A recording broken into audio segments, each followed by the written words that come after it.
So నిన్న dolphins గురించి మళ్ళీ న్యూస్ లో వచ్చింది నిన్న మీరు చూస్తే. ఓకే, ఆల్రెడీ దీని గురించి మీరు చూసారు.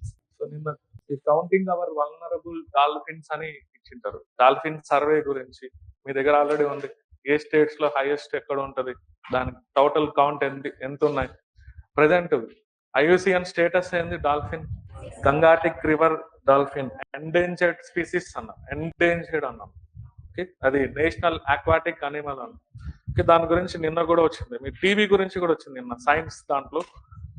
Okay, 100-day TB elimination campaign far from achieving main objective అని ఉంది. టీబీ ఎలిమినేషన్ క్యాంపెయిన్ గురించి ఇందులో ఉంది. మనం ఈ మధ్య కాలంలో హైయెస్ట్ నెంబర్ ఆఫ్ కేసెస్ మనం చూసామన్నాం. WHO యొక్క రిపోర్ట్ ప్రకారం గత 3 సంవత్సరాలుగా భారతదేశంలో ప్రపంచవ్యాప్తంగా నమోదయ్యేటువంటి టీబీ కేసెస్ లో 28% ఇండియాలోనే నమోదవుతున్నాయని చెప్పుకున్నట్లేదు. టీబీ గురించి మనం ఆల్రెడీ డీటెయిల్ గా డిస్కస్ చేసాం. ఇందులో ఒక ఇంపార్టెంట్ థింగ్ ఉంది పేజ్ నెంబర్ 11 లో, IPCC. So environment related thing, IPCC. Anyone idea? Inter governmental panel on climate change, IPCC.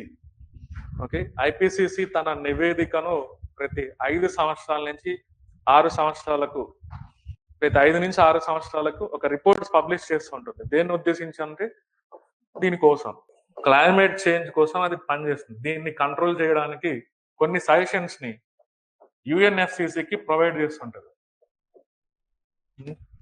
United Nations framework convention on climate change. IPCC ఇప్పటి వరకు నివేదికలన్నది 1990 నుంచి ఓకే 2021 వరకు ఒక 6 రిపోర్ట్స్ ని పబ్లిష్ చేస్తూ వచ్చింది. ఈ మధ్య 7th one తయారు చేస్తుందని ఈ రోజు పేపర్ లో వచ్చింది క్లియర్. ఓకే, ఇప్పటి వరకు ఎన్ని రిపోర్ట్స్ పబ్లిష్ చేసిందంటే దీని గురించి 6 రిపోర్ట్స్. ఇప్పుడు ఈ రోజు వచ్చిన న్యూస్ లో ఏంటంటే ఫ్యూచర్ లో దీనికోసం కూడా రెడీగా ప్రయత్నాలు చేస్తుంది అనేది దీని వాదన క్లియర్. ఓకే, ఐపీసీసీ అనేది మనకి ఇప్పుడు 1988 లో ఫామ్ అయింటారు. 1988 లో. ఓకే, దీని ఫార్మేషన్ అనేది ఎలా జరిగింటది అది కూడా ఎగ్జామ్ లో important.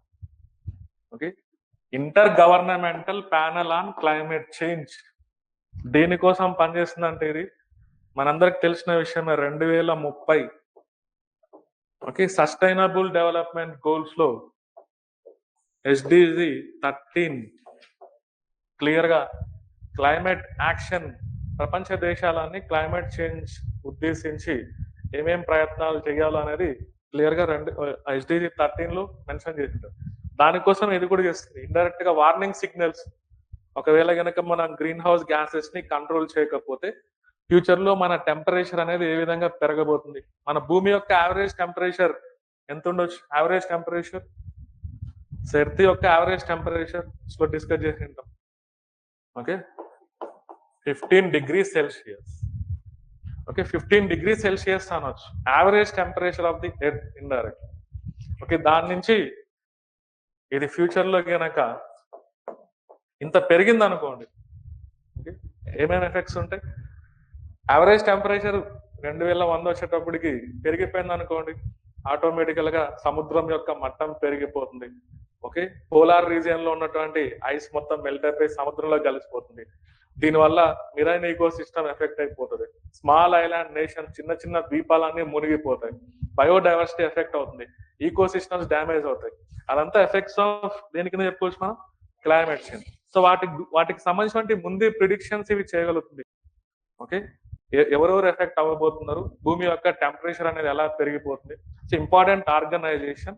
So try to remember this one. ఇది ఎలా ఏర్పడిందంటే ప్రపంచంలో ఈ 2 సంస్థలు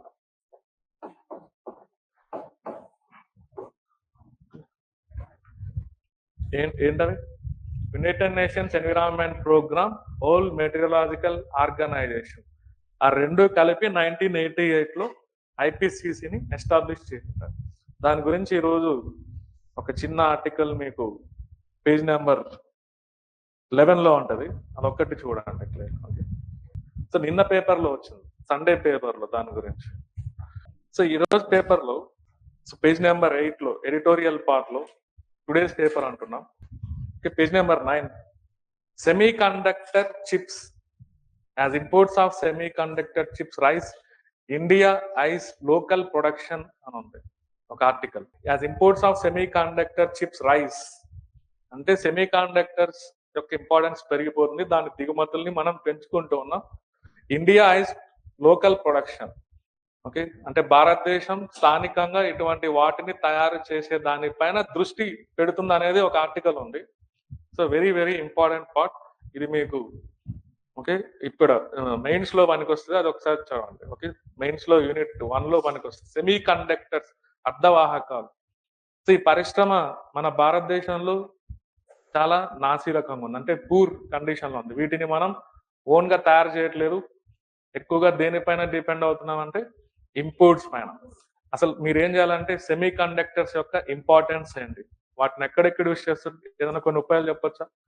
ఈరోజు ఇక్కడ ఉన్న బోర్డు, ఓకే, ఇది డిజైన్ అవ్వాలంటే ఇంటర్నల్ పార్ట్స్ లో సెమీ కండక్టర్స్, మన దగ్గర ఉన్న మొబైల్స్, ఇన్ఫర్మేషన్ కమ్యూనికేషన్ టెక్నాలజీ మొత్తం సెమీ కండక్టర్ చిప్స్ పైన డిపెండెంట్. అదేవిధంగా ఆటోమొబైల్ ఇండస్ట్రీస్, పారిశ్రామిక రంగం, ఈరోజు మనం అది 4 వీలర్స్ కానివ్వండి, 2 వీలర్స్ కానివ్వండి, అందులో డిజైన్ అయినటువంటి main parts semiconductors integrate అయ్యాయి. Similarly energy sector, okay, photovoltaic cells, అవి కూడా దేంతో డిజైన్ అంటే సెమీ కండక్టర్స్. ఓకే, మీరు ఏం చేయాలంటే సెమీ కండక్టర్స్ యొక్క ఇంపార్టెన్స్ ఏంటో ఒకసారి చూడండి, మొత్తం ఎక్కడెక్కడ యూజ్ అవుతాయి, దీనికి సంబంధించిన స్టెప్స్ ఇప్పటి వరకు గవర్నమెంట్ ఏ విధంగా తీసుకుంది, ఈ సెమీ కండక్టర్ మిషన్ ఎప్పుడన్నా తయారు చేసిందా ఇండియా, ఎప్పుడన్నా లాంచ్ చేసిందా అనేది చూడండి.